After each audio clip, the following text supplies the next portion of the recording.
নমস্কার, কেমন আছো সবাই? বর্ণালীর আরেকটি নতুন ব্লগে তোমাদের সবাইকে স্বাগত।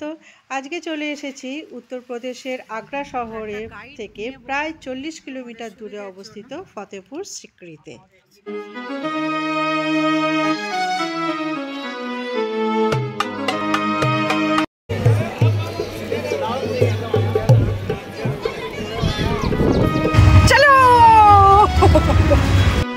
Welcome to Fatehpur Sikri.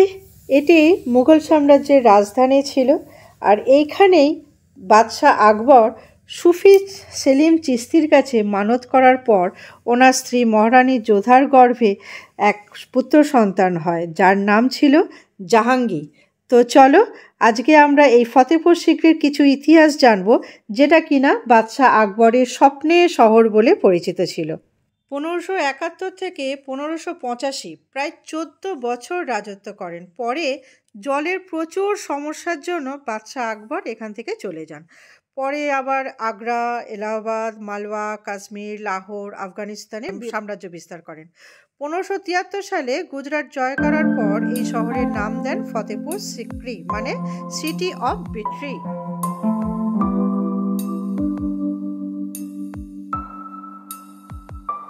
এই যে পুরো জায়গাটা তোমরা দেখতে পাচ্ছ, এটা তখনকার সময় বলা হতো দিওয়ানে আম।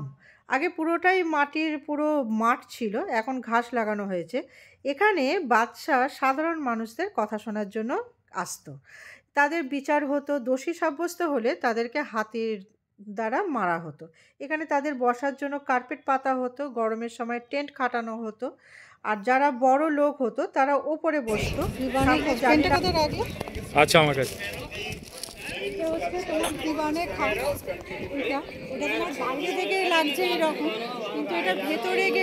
দিওয়ানে খাস দেখলে মনে হবে যেন দুটো বিল্ডিং, কিন্তু এটা আসলে একটাই। আচ্ছা, এই জায়গাটা দিওয়ানে খাসের কাছে যে জায়গাটা, এখানে না তুলাদান হতো, মানে বাদশাহ নিজেকে ওজন করে যা সোনা হতো সেইগুলোকে গরিব দুঃখীর মধ্যে দান করত। চলে এসেছি বাদশার কনফারেন্স হলে, মানে যেটাকে পার্লামেন্ট অফ হাউস বলা হতো। এখানে দেখো, এই যে সিম্বলটা দেখা যাচ্ছে, এটা হচ্ছে দিন-ই ইলাহির একটা সিম্বল। এখানে বাদশাহ তার 7টা ধর্মকে একত্রিত করে রেখে দিয়েছে।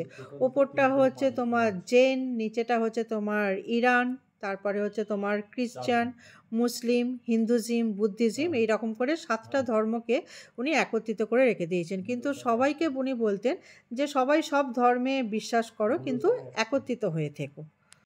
মিটিংয়ে যারা আসতো তারা কেউ নিচে বসতো না, সবাই ওপরে বসতো, আর বাদশাহ বসতেন, আর এই তার চারপাশে 9 মিনিস্টার বসে থাকতো। মাত্র 14 বছর বয়সে বাদশাহ হওয়ার কারণে উনি কিন্তু লেখাপড়া একদম জানতেন না। কিন্তু এই যে ব্যালকনিগুলো দেখছো, এখানে 9 মিনিস্টার থাকতো বাদশার, যেমন তানসেন, বীরবল, আবুল ফজল, আজউদ্দিন, মুন্না দো ফেজা, আব্দুল রহিম, ফেজি, মানসিন, ডোডরমাল। আমি এসেছি তানসেন যেখানে বসে গান গাইতো, সেই জায়গাটা তোমাদের একটু জুম করে দেখাই। এইখানে হচ্ছে তানসেন বসে এখানে গান গাইতো।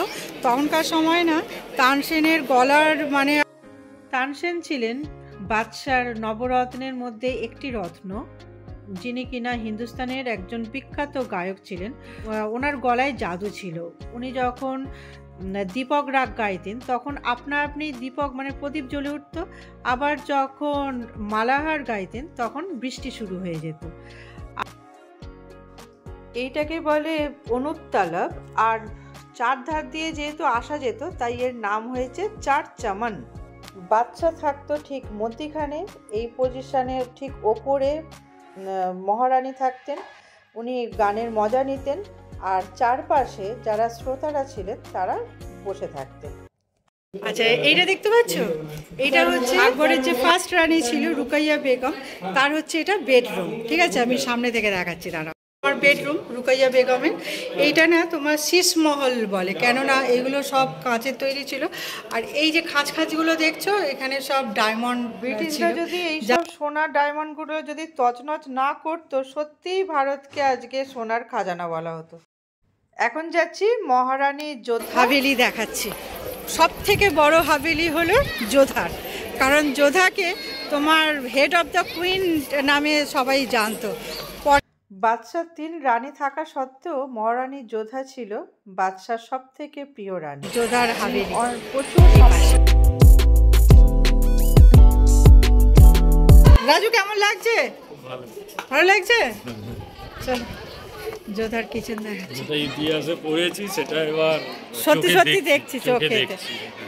তোমার আকবরের যে সেকেন্ড ওয়াইফ ছিল না, মারিয়াম বেগম, তার এটা বেডরুম। এটাকে তোমার গোল্ডেন হাউস বলতো। কারণ কি জানো, এখানে পুরো ভেতরটা না পুরো মানে সোনা দিয়ে তৈরি ছিল ভেতরটা, এখন তো বন্ধ আছে। আর এইটা ছিল ওই মহারানীর কিচেন রুম। উনি ননভেজ ছিলেন, তো এখানে এটা ছিল পাবলিকের জন্য, সবাই খেত এখানে। এখন চলে এসেছি বাদশার হিন্দু রানী যোধাবাইয়ের কিচেন রুমে। উনি শাকাহারী ছিলেন। বাদশাহ আকবরের সাথে যখন ওনার বিবাহ হয় তখন উনি 2টো শর্ত রেখেছিলেন। একটা হচ্ছে উনি কখনো ওনার রিলিজিয়ান মানে ধর্ম পাল্টাবেন না, ওনার একটা ঠাকুর ঘর করতে হবে, আর দ্বিতীয়ত ওনার একটা কিচেন রুম হবে যেখানে উনি ওনার নিজের হাতে যাতে উনি রান্না করতে পারেন। এখানে শুধু উনি নিজের জন্য নয়, বাদশার জন্যও রান্না করতেন এবং বাদশাহ এখানে আসতেন, ওনার সাথে সময় কাটাতেন। আর ওপরের যে জালি যেটা দেখছো ওইটা দিয়ে না, ওই রান্নার যে ধোঁয়াগুলো এটা দিয়ে বেরোত। এখানে প্রায় 156টি কানের ঝুমকোর ডিজাইন তৈরি হয়েছে, সবই এগুলো কিন্তু রাজস্থানী কালচারাল বলে। এখন চলে যাচ্ছি মহারানী যোধাবাইয়ের বেডরুমে, যেটা কিনা শর্ত অনুযায়ী তৈরি হয়েছিল এবং ঠাকুরের মন্দির রয়েছে এখানে। রাজস্থানের যোধার হচ্ছে বাপের বাড়ি ছিল। হ্যাঁ, যেহেতু যোধার বাপের বাড়ি ছিল রাজস্থানে, সেই জন্য এইগুলো তোমার রাজস্থানী সব ডিজাইন করা হয়েছে। আচ্ছা, যোধাবাইয়ের তোমার এই যে পিলার দেখছো বেডরুমে, এই দেখো তোমার যেহেতু উনি হিন্দু ছিলেন তাই বিভিন্ন ধরনের ডিজাইন করা হয়েছে। নিচটা হচ্ছে তোমার ত্রিশূল, এটা হচ্ছে তোমার ঘট, এটা হচ্ছে তোমার তিলক, ওটা হচ্ছে তোমার চেন, ওটা হচ্ছে তোমার ফুল ফ্লাওয়ার, আর এইটা হচ্ছে তোমার তিরুপতি বাবার এই যে মন্দির। সামারে যোধাবাই মানে যখন গরম হতো তখন গরমের জন্য এখানে থাকতো। কারণ কি, এইখানে তোমার ভেতরে সব জালি রয়েছে। পেছনে একটি নদী রয়েছে যেখান দিয়ে খুব ঠান্ডা হাওয়া আসে। এটা তোমার ওপরটা এই যে তোমার এটা রাজস্থানে, আর ওটা তোমার ইসলামিক আর্কিটেক্ট। উইন্টারে এখানে থাকতো। এটাও তোমার ওপরে আর্কিটেক্ট তোমার রাজস্থানী, ওটা তোমার ইসলাম। এইটা হচ্ছে তোমার ওর ঠাকুর ঘর, যোধাবাইয়ের এটা তোমার ঠাকুর ঘর ছিল। এখানে ছিল একটা তুলসী গাছ, এর ওপরে তোমার গঙ্গা জল থাকতো। এখানে দাঁড়িয়ে উনি পুজো করতেন রোজে। আর পুরো জায়গাটাই না একটা লেডিস প্রাইভেট এরিয়া ছিল। মহারানী আছেন মানেই ওনার তো দাসদাসী থাকবেন, এটা তো জানার কথা। তো এখানেই ওনার সব দাসদাসীদের সাথে উনি থাকেন। তোমার এই যে এটাকে বলে 5টা স্টোরি। দেখো এই যে নিচে 1 তলা, 2 তলা, 3 তলা, 4 তলা, আর ওই চূড়া এই যে মুঘল গার্ডেন, আর ওইটা হচ্ছে দিওয়ানি কোর্ট। ঠিক আছে, তো ওইটাকে খুললে পুরো হাওয়াটা সরাসরি তোমার ওই যে 5 স্টোরি যেটা বলছি হাওয়া মহলে, ওইখানে তোমার ঢুকতো। এখানেই উনি বাদশার সাথে করওয়া চৌথ মানাতে আসতেন। আচ্ছা, এইখানটা যে দেখছো এখানে ভিডিও করতে বারণ, আমি তবুও এক ঝলক একটুখানি করে নিলাম। এখানে হচ্ছে আকবরের যে ফ্যামিলি, সেই ফ্যামিলির সব এখানে সমাধি। ঠিক আছে, আকবরের।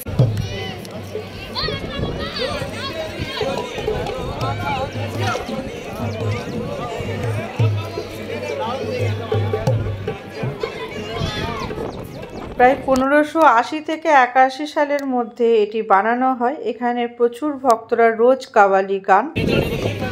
আচ্ছা, এই যে আমার পেছনে দেখছো সাদা রঙের, এটা হচ্ছে আকবরের যে গুরু ছিলেন সেলিম চিশতি, ওনার এখানে সমাধি হয়েছে। এটা সাদা কেন বানানো হয়েছিল জানো? কারণ আকবরের যে ছেলে তোমার সেলিম এই জন্য তোমার নাম দেওয়া হয়েছে, কারণ যেহেতু ওনার গুরুর নাম সেলিম চিশতি ছিল, তো যখন উনি রাজা হলেন তখন ওনার নাম জাহাঙ্গীর হয়েছিল। ঠিক আছে, তো এই জন্যই দেখো সব কিন্তু লাল লাল লাল রং দেখতে পাচ্ছ, কিন্তু এইটাই তোমার সাদা রঙের হয়েছে কেন জানো তো? যাতে মানে জাহাঙ্গীরের এইটা মনে হয় যে সে মানে মনোকামনায় সে জন্ম লাভ করেছে। তো বাদশাহ হওয়ার পাশাপাশি যেন জাহাঙ্গীরের মনের মধ্যেও যাতে ভক্তি শ্রদ্ধা থাকে, এই জন্যই এই সিম্বলটা এখানে এরকম সাদা হয়েছে।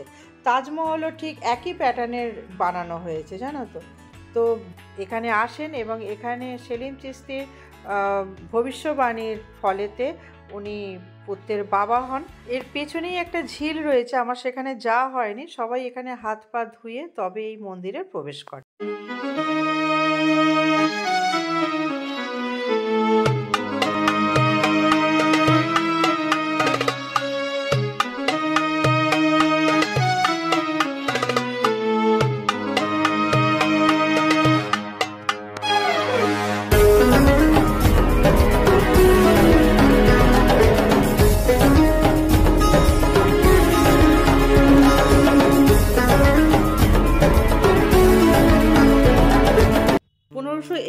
সালে এই জুম্মা মসজিদটি উনি তৈরি করেন। এর ওপরে এই যে এগুলোতে না লাইট থাকে, সন্ধ্যাবেলাতে আরো সুন্দর দেখতে লাগে।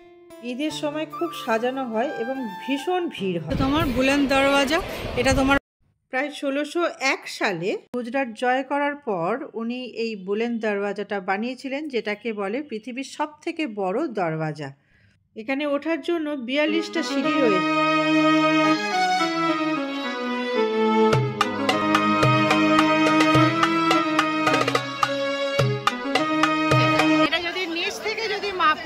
তাহলে এটার উচ্চতা হচ্ছে 134 ফুট। ঠিক আছে, আর এই সিঁড়ি, এই যে এইখানে যে সিঁড়ি আছে, এই সিঁড়ি থেকে যদি তুমি মাপো তাহলে 176 ফুট। ঠিক আছে, আচ্ছা ওইগুলো হচ্ছে ডোম, মানে যারা তোমার এই দরগাতে আসতো, এইটা হচ্ছে তোমার ওয়াশরুম। এখানে তোমার আগে হাত পা সব ধুয়ে তারপরে আসতো। ভিউটা দেখো কি সুন্দর লাগছে। এই দুর্গটা বানাতে প্রায় 12 বছর সময় লেগেছে। প্রথমে আমরা যে গেট দিয়ে ঢুকেছিলাম সেটা বলে আগ্রা গেট। এর 9টা গেট আছে, তার মানে 9 দেশের সাথে উনি এইভাবে সম্পর্ক তৈরি করেন। এইটা হচ্ছে তোমার রাজু, আমরা কি সেলিব্রিটি তাহলে? কারণ সম্রাট আকবর তার ফ্যামিলির সাথে এই দরজা দিয়ে ঢুকতো। ঠিক আছে, আর বাইরে যেটা দেখালাম ওইটা হচ্ছে আম পাবলিকের জন্য। তো যেহেতু আমরাও এইটা দিয়েই ঢুকছি, তাই মানে একটা সেলিব্রিটি একটা ফিলিংস আসছে, এই আর কি।